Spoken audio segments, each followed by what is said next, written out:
Hello friends, നമ്മൾ ഇന്നത്തെ video നോക്കുന്നത് വെച്ച് കഴിഞ്ഞാൽ രണ്ട് പ്ലെയിൻസ് 3D പ്ലെയിൻസിൻ്റെ ആംഗിൾ കണ്ടുപിടിക്കാനാണ്. സോ നമുക്ക് ഇതൊന്ന് വരയ്ക്കാം, ഈ ഒരു പ്ലെയിൻസ് വരയ്ക്കാം. So it will something look like this. ഇങ്ങനെ വരയ്ക്കാം. ഒരു രണ്ട് പ്ലെയിൻസ് സൈഡ് വൈസ് കൊണ്ട് നോക്കുന്ന സമയത്താണ്. Okay okay something look like this. Okay guys,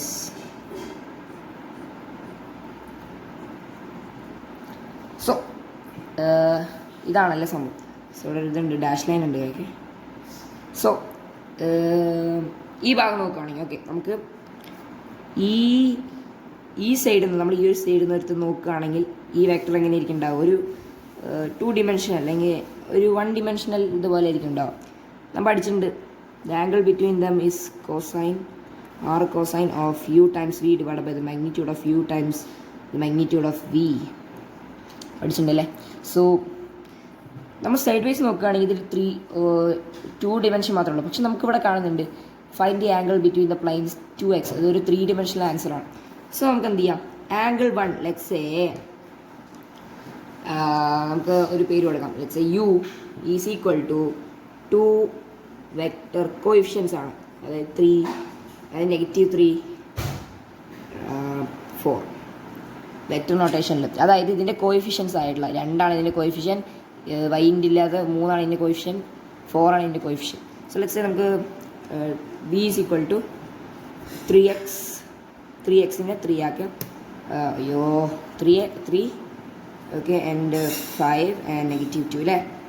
so നമുക്ക് എന്ത് ചെയ്യാം, ഈ ഫോർമുലയ്ക്ക് ഇടാം. സോ 3 dimensional ആയതുകൊണ്ട് തന്നെ നമുക്ക് 3 dimensional നോക്കുന്ന സമയത്ത് ഇതിനെ നമുക്ക് ആഡപ്പ് ചെയ്താൽ മതി.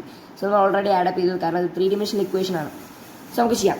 സോ ഈ ഇക്വേഷൻ ആണല്ലേ, നമുക്ക് r cosine of u times v. നമുക്കത് ഡോട്ട് പ്രോഡക്റ്റ് യൂസ് ചെയ്യാം. This times that is going to be 6, -3 times is going to be -15, and this time this is going to be -8. So this is equal to so okay guys, dot product എന്ന് പറയുന്നത് നമുക്ക് -17 ആണല്ലേ. So -17 കിട്ടി.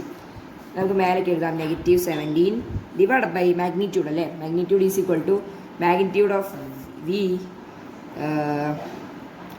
Is equal to the square root of vx² plus vy² plus vz².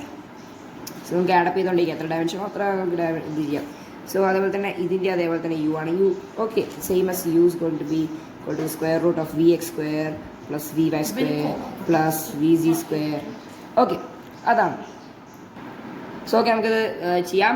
അപ്പോൾ vx പറയുമ്പോൾ നമുക്കിത് നമുക്ക് first v കണ്ടുപിടിക്കാം അല്ലേ. Magnitude of v is going to be square root of, നമുക്കറിയാം v is going to be 3² plus 5² plus 2² is equal to the calculator അടിച്ചോക്കട്ടെ, wait ചെയ്യുക. So 3² എന്ന് പറയുന്നത് square root of 9 plus 25 plus 4 ആണ്. 29 plus 9 എത്ര guys? 29 plus 9 is going to be 38. Okay it's going to be square root of 38 times ഇതിൻ്റെത് it's going to be square root of u എന്ന് പറയുന്നത് 2² plus 3² plus 4² is going to be the square root of 4 plus 9 plus 16, and 4 plus 16 plus 9 എന്ന് പറയുന്നത് 25 ആണ്. 25 plus 4 എന്ന് പറയുന്നത് 29 is going to be square root of 29. So നമുക്ക് equation ആക്കാം. ഇതവിടെ മേലെ ഉണ്ടായിരുന്നു നമ്മുടെ equation. It's going to be the square root of 38 times the square root of 29. So നമുക്കത് മൾട്ടിപ്ലൈ ചെയ്യാം. നമുക്ക് 29 ഇൻറ്റു 39 എത്ര നോക്കാം. -4. ഞാൻ അവിടെ ടൈം കളയുന്നില്ല, നമുക്ക് ഫോണിൽ തന്നെ അടിച്ചു നോക്കാം. 29 ഇൻറ്റു 39 38 അല്ലേ. സോറി ഗൈസ്, 38 ആണ്. 29 into 38 is going to be equal to 1.100. Point അല്ല, കോമ. സോ ഇങ്ങനെ നോക്കുകയാണെങ്കിൽ നമുക്ക് അറിയാം it's going to be square root of 1 hour. It's going to be equal to താഴേക്കല്ല, it's going to be angle theta. So ഇവിടുത്തെ ആംഗിളാണോ നമുക്ക് കണ്ടുപിടിക്കേണ്ടത്, ഈ ഇടയിലുള്ള ഈ പ്ലെയിൻസിൻ്റെ ഇടയിലുള്ള ആംഗിളാണോ നമുക്ക് കണ്ടുപിടിക്കേണ്ടത്. സോ ഇത് 3 dimensional പ്ലെയിൻ ആണ്. So it's going to be cosine R cosine of -17 -17 times the square root of 1,102, അതായത് 1102. So this is equal to, നമുക്ക് കാൽക്കുലേറ്ററിൽ അടിച്ചു നോക്കാം. So it's equal to 120.8 degrees. So this is equal to theta. Okay, അതായത് നമുക്കൊരു graphical representation കൂടെ നോക്കിയിട്ട് വരാം അല്ലേ. സോ ഓക്കെ, നമുക്ക് ഒരു പ്ലെയിൻ കിട്ടിയല്ലോ. This equal to 120.8 degree. So ഈ പ്ലെയിൻ എന്ന് പറയുന്നത് ഇതേപോലത്തെ ആയിരിക്കും. ഓക്കെ, സോ ഇതേപോലത്തെ ആയിരിക്കും പ്ലെയിൻ എന്ന് പറയുന്നത്. ഇങ്ങനെ ആയിരിക്കും ഇതിൻ്റെ പ്ലെയിൻ. ഓക്കെ, നമുക്കൊന്ന് നേരെ കാണിച്ചു തരാം. സോ ഇതേപോലെ ആയിരിക്കും ഗൈസ് പ്ലെയിന്.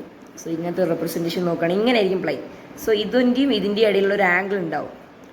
സോ ആ ആംഗിൾ റിപ്രസെൻറ്റ് ചെയ്യുന്നത് ഈ ഇക്വേഷൻ വഴിയാണ്, ഈ ഒരു ഇക്വേഷൻ വഴിയാണ്, 3 dimensional ഇക്വേഷൻ വഴിയാണ്.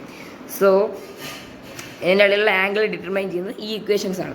അത് നിങ്ങൾക്ക് മനസ്സിലായല്ലോ. സോ ആ ഇക്വേഷൻ യൂസ് ചെയ്തിട്ട് നമുക്ക് എല്ലാ കാര്യങ്ങളും ചെയ്യാം. സോ ഇതിൻ്റെ ഒരു പേപ്പറാണ്. സോ ബൈ ബൈ ഗൈസ്, ഇത്രയുള്ള വീഡിയോസ്. So bye bye.